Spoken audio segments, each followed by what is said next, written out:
you can advertise your business on Night Dreams Talk Radio, and you will be heard worldwide.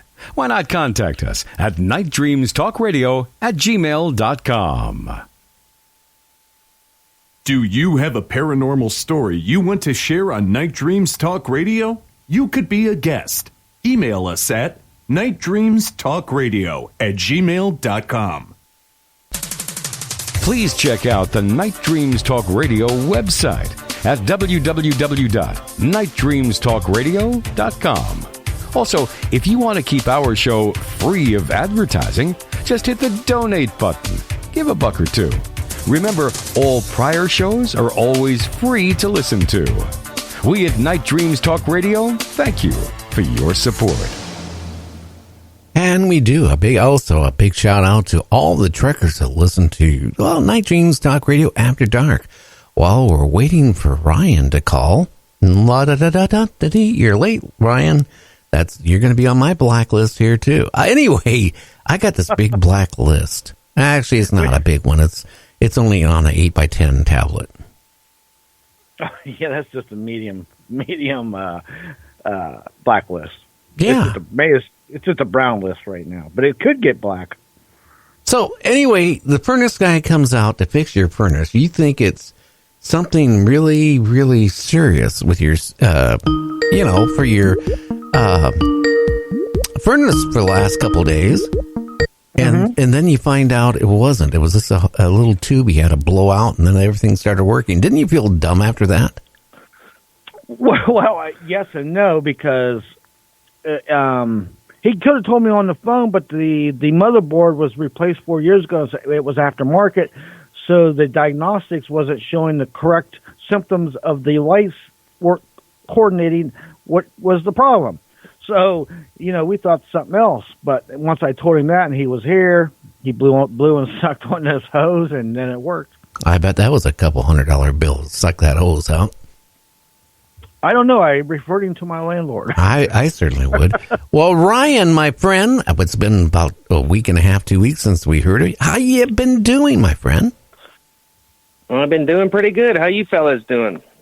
Hey, Ryan. I'm doing good, but I'll tell you what, James almost turned into a popsicle. Yeah, I did. 2 days. 2 days with no heat. I'll tell you, James, how well did your cooking stove warm your house, out of curiosity? Well, that's the thing. It warmed the kitchen pretty nice, and my studio is right next to it. So it wasn't too bad, but the living quarters of the house was clear at the other end, and that was where the ice it was like a walk-in cooler in there, Well, what you needed to do is drag your mattress out, right, of your bedroom and into your kitchen, and you could have been nice and, warm for 2 days instead of suffering. Duh. Well, now you tell me, dang it. And then you could have opened the refrigerator and grabbed those pork chops, and you could have had that bacon and, all that Coors beer, and you could have just been right there, and you wouldn't have to go anywhere. You're in the kitchen. I actually had them pork chops today, and I was thinking of you and whenever I was eating them today. So was I. I was thinking that you should have put Coke on them first for an hour and seen what happened. Anyway, Ryan, what's going on with ufology? Well, there was a lot going on for November, that's for sure. Okay. From the New Fork site, before I give you these couple here, there was over 80 mentions of the Starlink satellite taken off. I guess so. A lot of them had Peter Davenport next to it, and it had a question mark. So I was able to pull out a couple gems, though. So we got first one here is from November 19th. It's a rectangle shape. It lasted about 15 minutes. It's from the state of Illinois. It has no city next to it. It says, I have seen them multiple times on multiple occasions. I know where they are. They are going in to an underground base, which is strange. They turn into white and blue streaks and go down and into the ground. And it says, I know it sounds crazy, but I'm not the only one that has seen it. And it does not give a name for that one, like I said, but that's kind of odd. Yeah, that's the only one I came across that was like that. Interesting. Second one here is from the... Go ahead. I said, interesting. Yeah, it is. very interesting. I got a couple interesting ones here. The next one here is from the 20th, and it's from North Carolina. I guess the name of the city is Candor. Triangle shape, lasted about 10 minutes. 3 red lights in a perfect triangle position. There was one in front of two and two behind. I thought they thought it was a helicopter at first. It never broke formation. It was blacker than the sky. I guess that's how they spotted it. And after about 1.5 miles of pursuing it, it sped off and took into the sky towards the Carolina beach. Oh, wow. And the next, it reminds me of the one we saw here on New Year's Eve this year. Well, I guess last year. And the one here is also from the 20th. It was from Merritt Island, Florida. This lasted about 10 minutes. I bring this one up for a specific reason. It's 2 stationary lights seen with 2 aircrafts flying in the area. And I guess they were trailing these objects, and then it says they disappeared after 10 minutes. Now, I bring that up because in July, out here, me and my wife, I actually recorded. There was 5 helicopters in the air, and all of a sudden, an orange orb just shows up out of nowhere. And it starts taking off, and 2 of these copters started following behind them. But the thing is we couldn't even hear the copters at all, so I don't know if they were helicopters. But I got on record, and exactly 2 weeks later, the same exact thing happened. And I got that one on record as well. And that's from the New Fork site. And I got one more from New Fork. This one's pretty wild. This comes from December 1st, and it's from Woolwich, Maine. And it has no name. She didn't want to give it. And it says, her and her daughter were driving down a road. All of a sudden, they look over to the left as they're coming up over a hill, as they went over this road several times. All of a sudden, they seen a humanoid. It didn't look like a regular human, she said. It was staring in someone's window. And it was tall, it had short arms and long, slender legs, had no clothes on, and it also didn't have a reflection, I guess, from the light, because she said there was a light that was actually shining on it. And as she drove by this, she was dumbfounded. And she said about 5 seconds later, she looked in the rearview mirror, and there was a white light following behind her. And it kept getting closer and closer to her car. And I guess she got up to about 70 miles an hour because she was scared. And by the time she got home, she finally asked her daughter if she saw anything. She said, yeah, that white light, it kept coming close to the car. But that's about it for that one. But that one there that takes the cake, is the best sighting I've heard for the last couple weeks. Oh, wow. At least on Yepper. And then these 3 here came to me. I got on November 30th here. This happened at 6:49 at night. This is from, all right, this one here has been driving me nuts for the last couple of days. It's from a guy named Tim in Clarion County. He emailed me because he heard me on your show. He sent me an email about 2 cattle mutilations. And he told me it was pretty much the regular fashion, of a regular cattle mutilation, anal core, jaw taken out, udder removed. Anyways, I've been trying to get back with this guy for the last 5 days. He hasn't responded.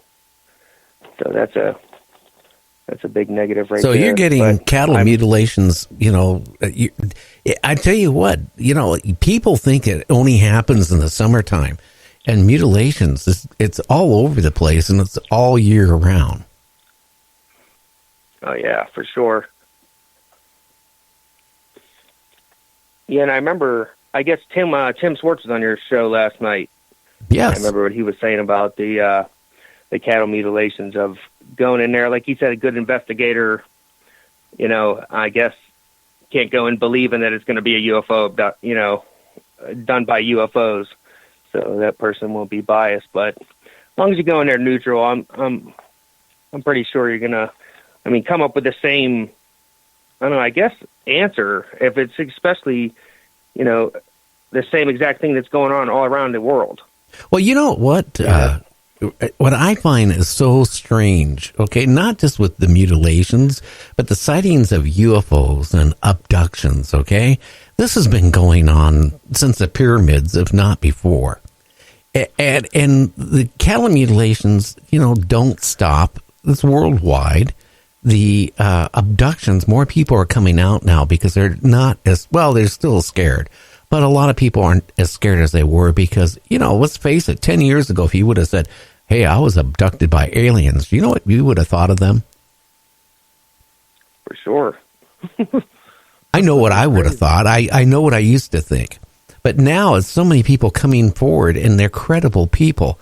Now, what's gotten really strange, not just on UFOs, even on Bigfoots, all this type of stuff, people are now starting to say, oh, UFOs and aliens are not really aliens.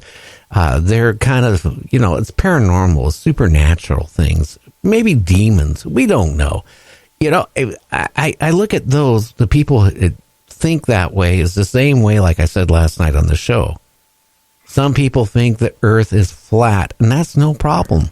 The people in, China, I'm surprised they don't fall off the flat earth. But, there's so many planets out there, so many galaxies, so many solar systems, it never stops. Okay? Exactly. It never stops. So if anybody is naive enough or dumb enough to think we're the only humanoids that has some type of intelligence, well, you know what? They belong on the flat earth. Because I'll tell you what, that is the most blankety blank stuff I've ever heard. I can't believe that we're the only ones. And I do believe we're being visited. And there's another motive there that people aren't thinking about. Because, you know what? Why would they come and mutilate cattle? Why would they take their rectum? Why would they take their udder? Why would they take their jawbone? Why would they take their eyes? Why would they take the heart and take the brain and suck them dry of all their, blood? The same with the human mutilations. Okay, something is weird here. Why are they abducting people and doing experiments when they've been doing this for thousands of years? It's something they need, something they want. It's not they're just doing it to find out what makes us tick.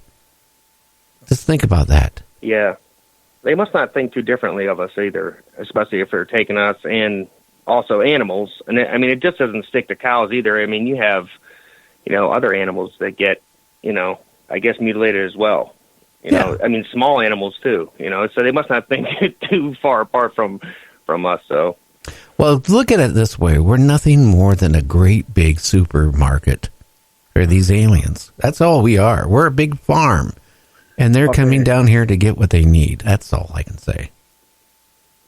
Yeah, there's got to be something that they need from us to sustain their existence while they're here, or sustain what they need for nutrients, or who knows? We don't know, but it's something more along the lines of sustaining other than experimenting, because like you just said, they've been doing this for years. They've done, with their advancement, they had found what they were looking for.